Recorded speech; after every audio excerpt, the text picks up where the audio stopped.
रायपुर दक्षिण के उपचुनाव के लिए 11 तारीख को प्रचार थम जाएगा और अब केवल 3 दिन ही बाकी है। ऐसे में राजनीतिक दलों ने उपचुनाव जीतने के लिए अपनी अंतिम ताकत झोंक दी है। भाजपा की ओर से 11 तारीख को मुख्यमंत्री विष्णुदेव साय रोड शो करेंगे। वहीं कांग्रेस की ओर से प्रदेश प्रभारी सचिन पायलट प्रचार करके जा चुके हैं, तो अब अंतिम दौड़ में सभी बड़े नेताओं को साथ मिलकर प्रचार करने की तैयारी है। वैसे ये पूरा चुनाव रायपुर के सांसद बृजमोहन अग्रवाल के नेतृत्व में लग रहा है, तो सबसे बड़े प्रचारक और मुद्दा भी यहाँ 35 वर्ष से विधायक बृजमोहन अग्रवाल ही हैं, जिन्होंने प्रचार की कमान संभालने के साथ बीजेपी को जीत दिलाने का भी बीड़ा उठाया है। और जब सूर्य उगता है तो कमल भी खिलता है, और उसी कमल को खिलाने के लिए आए हुए सुनील सोनी जी भारतीय जनता पार्टी सरकार में बैठी से छत्तीसगढ़ के विकास पर काम करथन और हमला विकसित छत्तीसगढ़ खड़ा करना है। हमारे प्रधानमंत्री जी के संकल्प है विकसित भारत खड़ा करे के, तो हमला छत्तीसगढ़िया हमला भी विकसित छत्तीसगढ़ करना पड़ी, और ये में आप सबके सहयोग की बहुत आवश्यकता है। कांग्रेस के लिए ये सीट काफी चुनौतीपूर्ण है और यहाँ जीत मतलब प्रदेश में राजनीतिक फिजा का बदल जाना, इसलिए इस सीट की अहमियत को समझते हुए कांग्रेस अध्यक्ष मोर्चा संभाले हुए हैं। अभी आज 8 तारीख है, 3 दिन और बाकी है प्रचार में। 3 दिन में कांग्रेस पार्टी ने पूरी ताकत झोंक देगी, इसके लिए हम लोगों ने रणनीति बनाए हैं। दक्षिण विधानसभा की जनता में बदलाव की माहौल है और सभी वर्ग इस समय बदलाव चाहते हैं। दक्षिण विधानसभा को एक प्राइवेट एजेंसी की तरह इन्होंने उपयोग किया, कुछ भी काम नहीं हुआ। जनता में आक्रोश है और कहीं न कहीं इसका फायदा कांग्रेस को मिलेगा और निश्चित रूप से इस समय दक्षिण विधानसभा में कांग्रेस पार्टी जीतेगी।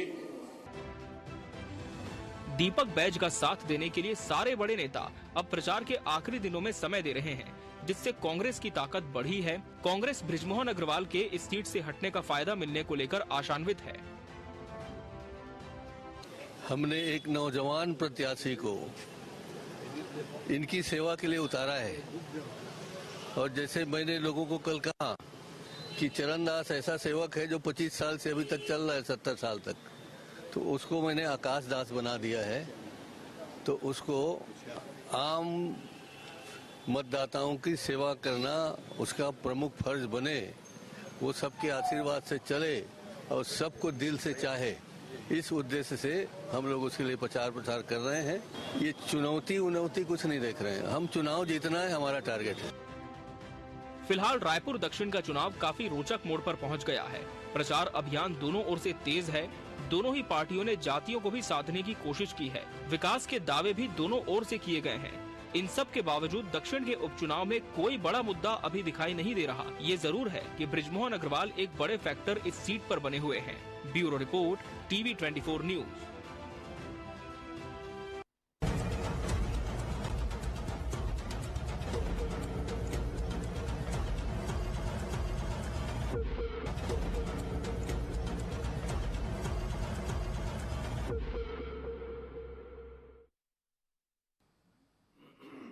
नमस्कार, मैं हूं मोहन तिवारी। आज के मुद्दे में आपका स्वागत है। और जैसा कि आप जानते हैं कि छत्तीसगढ़ में एक उपचुनाव हो रहा है जो कि रायपुर दक्षिण है, और ये दक्षिण का चुनाव जरूर 2 उम्मीदवारों के बीच, पार्टियों के बीच हो रहा है, लेकिन इसमें नेताओं की साख दांव पर लगी हुई है। जो हारेगा उसको होगा नुकसान और जो जीतेगा उसकी होगी बल्ले बल्ले।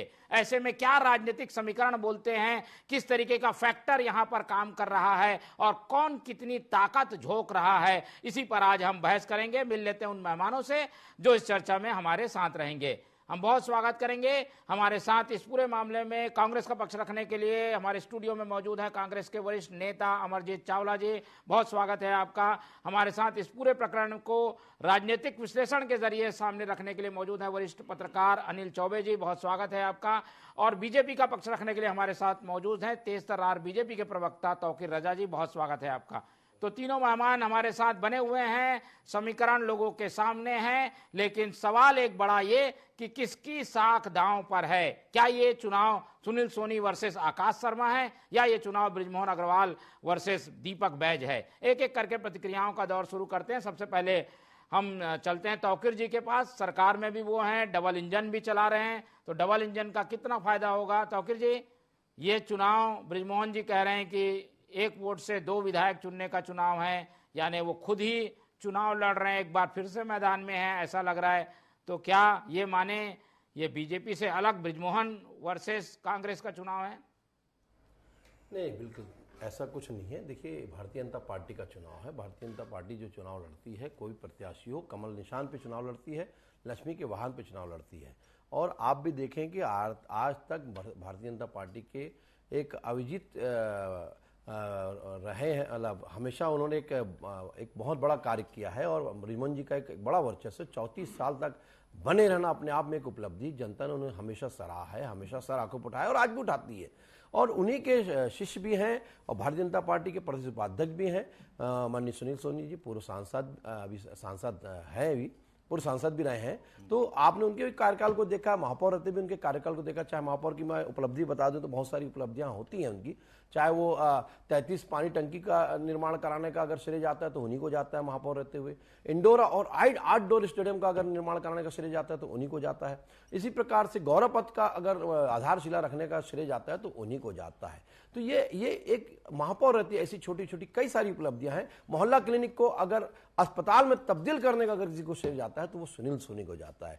उसी प्रकार से अगर आप सांसद रहते अगर बात करें तो सांसद रहते हुए टाटीबंध का फ्लाईओवर का 119 करोड़ के लिए बजट लाने वाले, उसका पेमेंट लाने वाले ये तो हम बात करेंगे। हम आज राजनीतिक समीकरणों पे बात कर रहे हैं। क्या बृजमोहन अग्रवाल का नहीं रहना नुकसान करेगा बीजेपी को, या उनका चुनाव का संचालन करना फायदा करेगा बीजेपी को? इसको कैसे देखते हैं आप? बिल्कुल फायदा करेगा, क्योंकि वो हमेशा भारतीय जनता पार्टी की सोच रखते हैं। भारतीय जनता पार्टी के एक योद्धा है और उन्होंने इस चीज को हमेशा आगे बढ़कर काम किया और उनका क्षेत्र है, इसलिए उनको अगर वो नेतृत्व कर रहे हैं तो ये कोई बड़ी बात नहीं है, बहुत अच्छी बात है। और भारतीय जनता पार्टी का एक एक कार्यकर्ता अपने कार्य की तरफ लगा हुआ है। और हम तो जीत रहे हैं, लेकिन हम सिर्फ जीतने के लिए नहीं लड़ रहे हैं, हम अच्छे बहुमत के साथ जीतने के लिए लड़ रहे हैं। और आने वाले समय में ये दिखा भी देंगे कि हम अच्छे बहुमत के साथ माननीय सुनील सोनी जी वो जीत रहे हैं।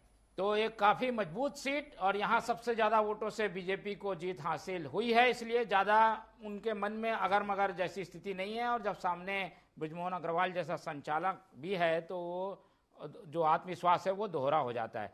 अमरजीत चावला जी की ओर चलते हैं। ऐसी सीट जो सबसे कमजोर, सरकार भी आप लोगों के हाथ से अभी अभी गई है, लोकसभा में भी आप लोग हारे हैं, मनोबल भी डाउन है, फिर ये चुनाव में सामने आप क्या देखते हैं जो आप लोगों को जिता देगा या आप लोगों को कुछ बूस्टअप कर रहा है? देखिए मोहन जी, हमारी जो लड़ाई है ये जीत और हार से भी बहुत ऊपर की लड़ाई है। ये विचारधारा की लड़ाई है, ये एक सुशासन देने की लड़ाई है। और विष्णु का सुशासन टाइप का नहीं, जो सच में जनता के हित का शासन हो वैसा शासन देने की लड़ाई है। एक निष्क्रिय और एक सक्रिय युवा के हित की लड़ाई है। दक्षिण में जो पिछले 25 सालों से लगातार विकास के नाम पर एक सुई नहीं रखी गई, ये उसकी लड़ाई है। मेरे काबिल मित्र भी कह रहे थे कि सुनील सोनी जी ने 33 पानी की टंकी बनाई, ये बनाया वो बनाया। मैं पूछना चाहता हूं 33 में से कितनी पानी की टंकी या कितने गौरव पथ दक्षिण में निर्माण हुए? सुनील सोनी जी की दूर की बात है। सुनील सोनी जी तो सांसद रहते हुए लोकसभा में उन्होंने कितने सवाल लगाए, रेल को लेके कितने सवाल, सेंट्रल स्कूल में एडमिशन को लेके उन्होंने क्या किया, कितने लोगों का इन्होंने एम्स में इलाज कराया। तो वो फेरिस्त है, हम आरोप नहीं लगाना चाहते, पर यह है कि हमारे पास खोने के लिए कुछ नहीं है पर पाने के लिए बहुत कुछ है। और दक्षिण के इस चुनाव में हम अपनी विचारधारा के साथ एक सक्रिय युवा को, हमने जो हमारे युवक कांग्रेस के अध्यक्ष रहते हुए जिसने जनता के लिए बहुत सारे आंदोलन किए, उस ब्राह्मण समाज के हमारे युवा साथी जो सभी वर्ग और सभी समाज को साथ में लेकर चल रहा है, जो दक्षिण की जनता के लिए हमेशा उपलब्ध रहेगा और दक्षिण के लिए एक रबर स्टाम्प विधायक नहीं रहेगा। दक्षिण की जनादेश का जो अपमान भारतीय जनता पार्टी ने किया, क्योंकि दक्षिण की जनता ने एक मंत्री के रूप में जनादेश देके बृजमोहन को जिताकर भेजा था और जरूरत नहीं थी सुनील सोनी की टिकट इन्होंने काटी कि वो निष्क्रिय है, और इधर से बृजमोहन की काट दी क्योंकि वो आगे बड़ा नेता का दावेदार हो रहा था। तो ये जो आपसी लड़ाई का भी फायदा हमको मिलेगा। और निश्चित तौर पर आप देखिएगा कि 13 तारीख को हम दक्षिण में ज्यादा से ज्यादा वोट डला के 23 तारीख को हम जीतने जा रहे हैं।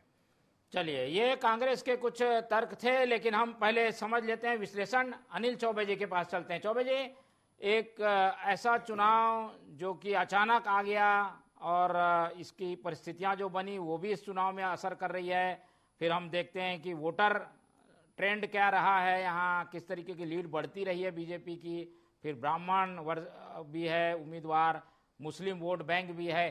कैसे देखते हैं पूरा सिनारियो, आपके नज़र में कैसा है दक्षिण का? देखिए, दक्षिण में तो ऐसा लग ही नहीं रहा है कि चुनाव हो रहा है। चारों तरफ बिल्कुल शांति है, सभी लोग अपनी अपनी तरह की से प्रचार प्रसार कर रहे हैं। कुछ ऐसा लग नहीं रहा है कि कोई बड़ी प्रतिद्वंदिता है या कोई बड़ा उसमें इलेक्शन का वो मैनिफेस्टो चल रहा है। यहाँ तो ऐसा है कि चूंकि ब्रजमोहन को 60-70 हजार मतों से जीत चुके हैं और ब्रजमोहन 34 साल से वहाँ पर हैं, तो कुल मिला के एक तरफा चुनाव है ये। कांग्रेस को एक अच्छा मौका था, कांग्रेस को किसी सशक्त और तगड़े कैंडिडेट को यहाँ खड़ा करके चुनौती देना चाहिए थी, जो उन्होंने नहीं दी। अब उसके पीछे जो भी कारण हो, वो कह रहे हैं कि युवा को ले आए हैं, ब्राह्मण चेहरा है।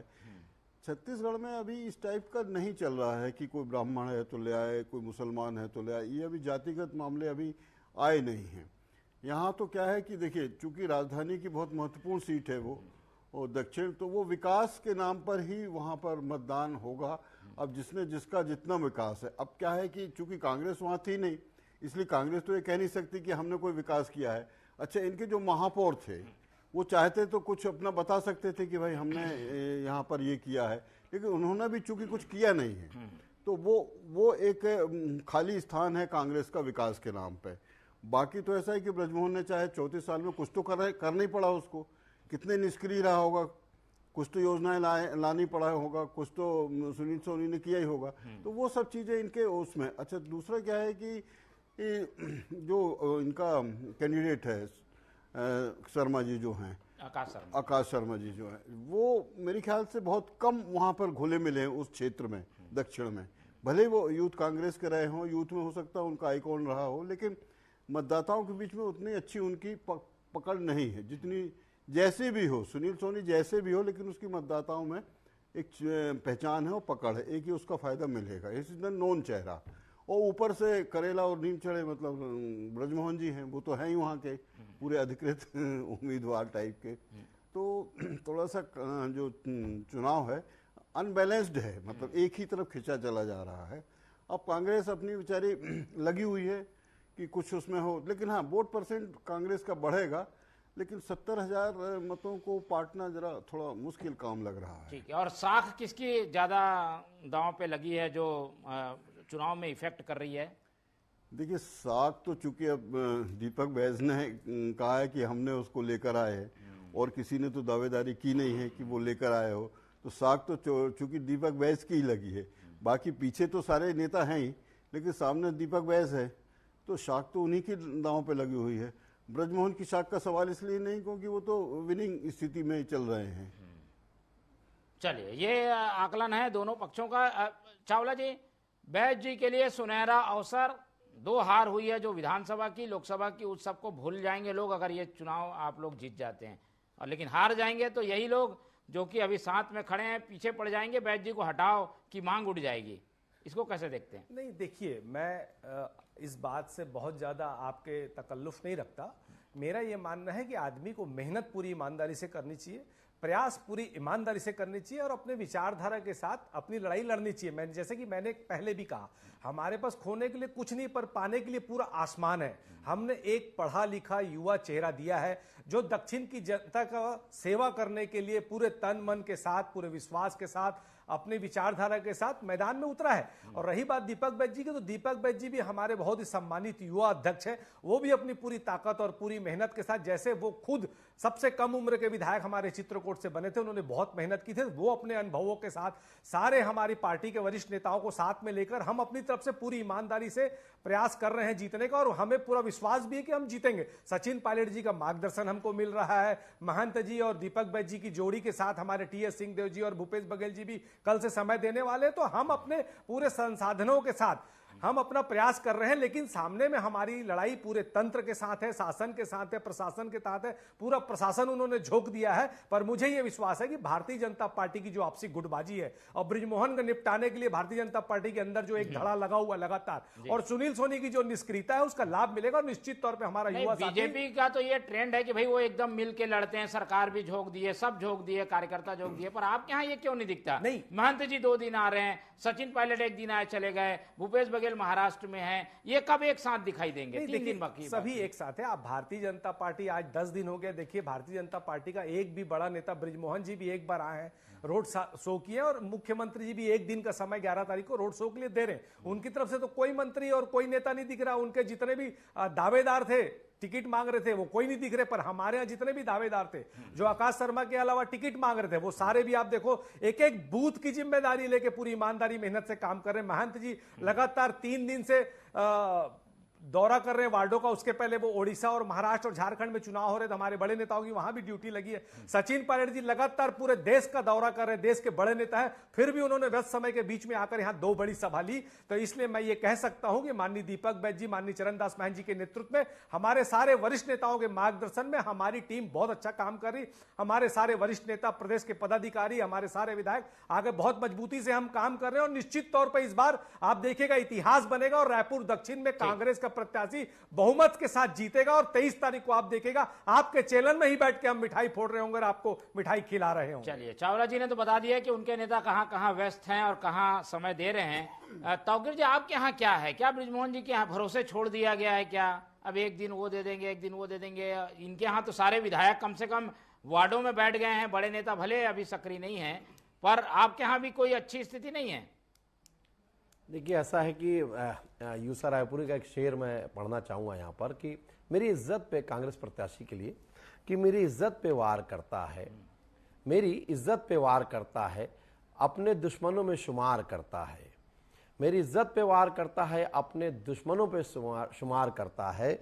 हम ये साहिल पे देखेंगे मंजर, हम ये साहिल पे, किनारे पे, हम ये साहिल पे देखेंगे मंजर, कौन दरिया को पार करता है। ये तो दुनिया जानती है कि वो अभेदगढ़ है, और संचालन करने वाला कौन है ये भी आप जानते हैं। बृजमोहन अग्रवाल एक बड़ा चेहरा, एक बड़ी शख्सियत, तो वो अपने आप में बहुत बड़ा दिखाता है कि अभी भाई अनिल जी भी बहुत सारी चीजें बता रहे थे, एकदम क्लियर बता दिए, लेकिन अमरजीत जी बड़े जोश में ओत-प्रोत है कि हम जीतेंगे। उम्मीद पे दुनिया कायम है। साहब, मैंने अभी शेर पढ़ दिया, वो आपके ऊपर आप शेर से समझ जाएंगे कि हम क्या स्थिति पैदा कर रहे हैं और हम किस प्रकार से जीतने जा रहे हैं और पूर्ण बहुमत के साथ जीतने जा रहे हैं। ये अपने आप में उपलब्धि है। आप लोगों ने सिर्फ बदनाम करने के अलावा किसी प्रत्याशी या हमारे बृजमोहन जी को कुछ नहीं किया। हमारे यहाँ गुटबाजी जैसी कोई चीजें नहीं होती। आपको बता दूं, हमारे चाहे वो जायसवाल जी हो, वहीं पर आपको श्याम जायसवाल जी वहीं पर पूरा प्रभार बन के पूरा काम डेली वहां पर दिखेंगे आपको। उसी के साथ साथ चाहे ओपी चौधरी जी हो, वहां पर आपके जा चुके हैं और अभी कर ही रहे हैं प्रचार। उसके साथ साथ सारे प्रत्याशी के साथ साथ जो भी दावेदार थे, उन्होंने भी कार्य अपने अपने क्षेत्रों को सबको दिया गया है। अलग अलग वार्डों में जाके वो बाकायदा प्रचार कर रहे हैं और कई सारे बूथ के वो प्रभारी भी हैं, वहां पर दिया गया। इवन राजेश मुड़त जी भी अपने क्षेत्र में लाखेनगर जो क्षेत्र दिया गया उस पर कल प्रभार देके कार्य कर रहे हैं। तो ऐसा कुछ नहीं, हमारे यहाँ गुटबाजी नहीं। गुटबाजी तो इनके यहाँ आपने भी देखा कि प्रमोद दुबे जी ने कैसा आपने सोशल मीडिया में लिखा था और सब जानते हैं कि क्या स्थिति है। उसके साथ कन्हैया अग्रवाल जी ने तो बाकायदा फार्म लेके आ गए थे। अगर वो भूपेश बघेल जी फोन नहीं कर रहे थे तो शायद ये है कि वहां पर निर्दलीय लड़ चुके रहते। तो ऐसा नहीं, हमारे यहाँ गुटबाजी जैसी कोई स्थिति नहीं रहती और हम पूर्ण बहुमत के साथ जीतने जा रहे हैं और विकास किया है, विकास की गंगा बहाएंगे। ये जनता भी जानती है आपने क्या कार्य किया है, ये भी जनता जानती है। आपके लोगों को उखाड़ फेंका है और आपके पूर्व मुख्यमंत्री को भी सांसद चुनाव में भी उखाड़ फेंका है। यार दोनों पक्षों को सुन के ऐसा लग रहा है कि अपनी अपनी बातों के आधार पर वो तो ये मान के चल रहे हैं कि हम मजबूत हैं, चलते हैं। चौबे जी कुछ तो दोनों साइड खामी है। आपको क्या लगता है, क्या बृजमोहन जी के भरोसे अकेले छोड़ देने से नुकसान होगा? इधर पूरे लोग एक साथ एकजुट नहीं हो पा रहे हैं, हालांकि चुनाव है देश भर में, तो वहां कुछ बढ़ गए हैं, ताकत यहां ज्यादा कांग्रेस नहीं लगा पा रही है, ये क्या माइनस पॉइंट होगा? देखिए, 70 और 75 की लीड तो नहीं मिलेगी, लीड तो खैर कम होगी, क्योंकि जो इनकम्बेंसी फैक्टर है बृजमोहन को लेकर जो बातें चल रही हैं कि वो चले गए यहाँ से, उसका फर्क तो पड़ेगा। लेकिन चूंकि लीड इतनी लंबी है कि कितनी कम करोगे, सवाल इसका है। और कांग्रेस को मैं शुरू से बोल रहा हूँ कि कांग्रेस ने यहाँ कोई दमदार कैंडिडेट अगर उतारा होता जो वहाँ के इलाके का नोन चेहरा होता, बहुत से चेहरे थे इनके पास, तो हो सकता है कि स्थिति दूसरी होती, इतना इजी नहीं होता। लेकिन अब चूंकि वो लड़का है, नया लड़का है, उसकी उतनी वो है नहीं है। कई यंग लोग तो चुनाव जीते भी हैं, ऐसा नहीं है कि कई पुराने ही जीतते हैं। नहीं, यंग लोगों को फायदा भी मिलता है इसका। यंग लोगों को फायदा तब मिलता है जब लहर चलती है, उस लहर में वो निकल जाते हैं। यहाँ लहर का तो सिस्टम ही नहीं है, यहाँ तो लहर ब्रजमोहन की चल रही है, तो उसमें थोड़ा बहुत कम तो होगा मतदान, वोटिंग परसेंट भी कम होगा ऐसा कहा जा रहा है। इसका किसको नुकसान फायदा दिखता है आपको? देखिए, कम तो होगा लेकिन इतना कम नहीं होगा कि सुनील सोनी हार जाए। झंझट इसी बात की है कि हारना और जीतना का, तो किसी ना किसी जीत तो एक मत से भी होती है, तो वोट परसेंटेज तो निश्चित कम होगा। ब्रजमोहन के जाने का खामियाजा तो कुछ ना कुछ तो कमी होगी, इसीलिए भी ब्रजमोहन पूरी ताकत से लगा हुआ है कि कम से कम इतनी कम ना हो कि लोग कहने लगे। ये भी एक फैक्टर है कि ब्रजमोहन जो पूरी ताकत से लगा हुआ है, वो वैसे भी ठीक है। चलिए, ब्रजमोहन आप लोगों की राह में रोड़ा है चावला जी, ये रोड़ा कैसे पार होगा? ये सीट हर बार ब्रजमोहन के कारण आप लोग के हाथ से जाती रही है, अब एक बार फिर से ब्रजमोहन सामने। नहीं, ब्रजमोहन जी को मैं रोड़ा मानते ही नहीं हूं। मेरी नजर में तो वो बेचारे हैं आज की तारीख में, जिस षड्यंत्र के तहत उनको मंत्रिमंडल से दूध में से मक्खी की तरह निकाल के फेंका गया, बेचारे को सांसद बना दिए, तो बेचारा खुद दुखी और दिल से चाहता है कि यहां से मत जीते, क्योंकि उसका जो अपमान भारतीय जनता पार्टी में हुआ है। और रही बात हमारे प्रत्याशी की, तो देखिए युवाओं का जो उसको वहां पे प्यार मिल रहा है, निश्चित तौर पे हमारी बहन बेटियों का, हमारे युवा साथियों का और सभी समाज धर्म के लोगों का जो प्रतिसाद आकाश शर्मा जी को मिल रहा है, तो मैं आपके चैनल में बहुत जिम्मेदारी से कहना चाहूंगा कि जैसे रमन सिंह जी के मुख्यमंत्रित्व काल में हमने वैशाली नगर में हुए उपचुनाव में चुनाव जीता था और भजन सिंह निरंकारी हमारे वहां विधायक बने थे, वैसे ही आप देखिएगा कि दक्षिण की जनता के जनादेश का जो अपमान भारतीय जनता पार्टी ने किया है, और कहीं ना कहीं से वो जख्म से आज ब्रजमोहन भी आहत है, उसका बदला वहां की जनता लेगी और आकाश शर्मा को पूरा प्यार, समर्थन और विश्वास देके भारी बहुमत से जिताएगी। और जो इतिहास हमने वैशाली नगर के उपचुनाव में रमन सिंह जी के मुख्यमंत्रित्व काल में बनाया था, वो इतिहास हम रायपुर दक्षिण में फिर से बनाने जा रहे हैं और भाई आकाश शर्मा हमारे विधायक बनने जा रहे हैं। चावला जी की माने तो जिसने जख्म दिया है वही दवा देंगे और वही ब्रजमोहन उनको जिताएंगे, ऐसा बता रहे हैं। देखिए, ये किस गलतफहमी में जीता है गुब्बारे वाला, वो हवाओं को पकड़ने का हुनर रखता है, ये स्थिति पैदा करने की कोशिश कर रहे हैं कांग्रेस के हमारे प्रवक्ता भाई। देखिए, ऐसा है कि आप भी जानते हैं कि कोई जख्म नहीं दिया गया।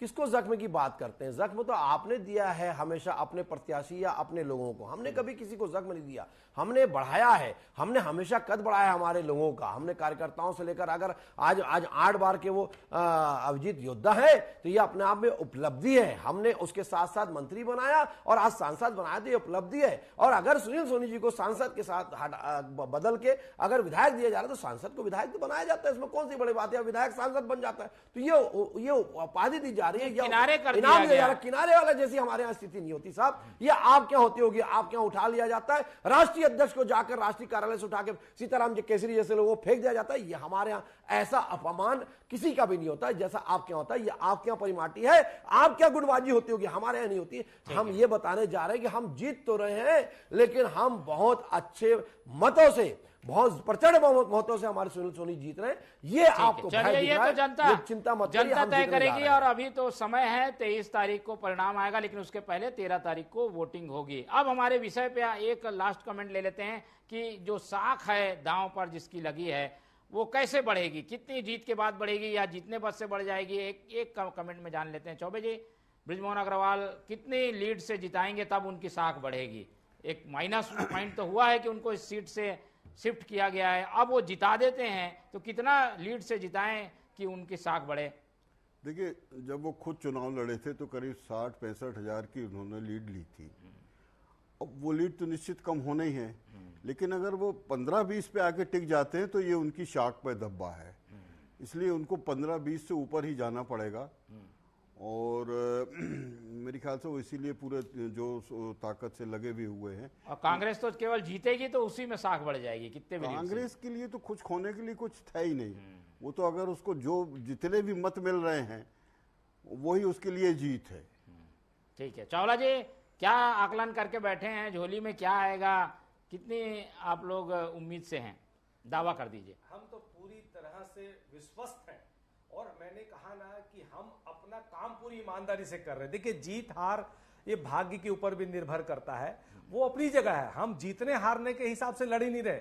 जनता ने हमको सेवा करने का अवसर दिया है। जनता की सेवा के लिए हम पूरी ईमानदारी के साथ, पूरी मेहनत के साथ, पूरी विचारधारा के साथ, अपने जो भी सीमित संसाधन है उसके साथ हम अपनी ईमानदारी की ताकत के साथ क्षेत्र के आशीर्वाद लेने के लिए क्षेत्र की जनता के बीच में, और जनता जनार्दन का जो भी आदेश होगा वो सिरे उधारे होगा। यहाँ पे साख वाली कोई बात ही नहीं है। चुनाव में हार जीत भी लगे रहती है, पर मैं बिल्कुल आश्वस्त हूं कि दक्षिण का चुनाव हम निश्चित तौर पर जीतने जा रहे हैं। और आप देखिएगा कि 23 तारीख को ये परिणाम हमारे पक्ष में ही आने वाला है। 30 सेकंड में जल्दी जवाब दे दीजिए। अरे पक्ष में कहां से आएगा, आप बताइए। अभेदगढ़ है वो, और उसके साथ साथ हमें अनिल जी चौबे जी बता रहे थे कि परसेंटेज कम हो सकता है। मुझे ऐसा नहीं लगता। मुझे ऐसा लगता है कि अभी प्रभारी अगर हमारे संचालक जो है बृजमोहन अग्रवाल जी, तो हमको ये लगता है जिस प्रकार से उन्होंने जितने मतों से जीता था उससे भी वो 5 से 10 हजार का लीड एक्स्ट्रा दिलाने की पूरी प्रयास में है। और आप देखिए, पूरा रात दिन सोना भी वो वहीं पर कर रहे हैं, खाना सारी चीजें वहीं कर रहे हैं। तो इससे लगता है कि उन्होंने जो मेहनत कर रहे हैं, तो जनता भी इस चीज को देख रही है, क्योंकि उन्होंने जनता के बीच में जिया है, जनता के लिए कार्य किया, जनता का हर दायित्व हमें हमेशा अपने कंधों में उठाया है। और आज वो सांसद भी है, इस चीज को भी जनता जानती है। अगर वो किसी के लिए लड़ रहे हैं, किसी के लिए कार्य कर रहे हैं, तो ये दिखाता है कि जनता का सेवक एक चाहिए, और वो सेवक सुनील सोनी के रूप में आ रहा है। और बहुत अच्छे मतों से, प्रचंड मतों से बिल्कुल दोनों ओर से दलील अपनी अपनी रख दी गई है। अब जनता तय करेगी कि कौन जीतेगा, कौन हारेगा। अभी कई दौर की चर्चाएं और होंगी, 3 दिन प्रचार के लिए बाकी है, तो कोशिशें लोग जब करेंगे तो परिणाम बदल भी सकता है। और क्या होगा परिणाम, इस पर हमारी निगाह बने रहेगी। इस पूरी चर्चा में हमारे साथ तौकीर रजा जी जुड़े, उनका बहुत धन्यवाद। अनिल चौबे जी ने हमें समय दिया, उनका बहुत धन्यवाद। और हमें अमरजीत चावला जी का समय मिला, उन्हें उनका भी बहुत बहुत धन्यवाद। तो तीनों मेहमानों को धन्यवाद करते हुए आज की चर्चा ही खत्म करते हैं, और आप लोग से रखते हैं उम्मीद कि आप लोग देखते रहेंगे TV 24। रखिए अपना बहुत ख्याल। नमस्कार।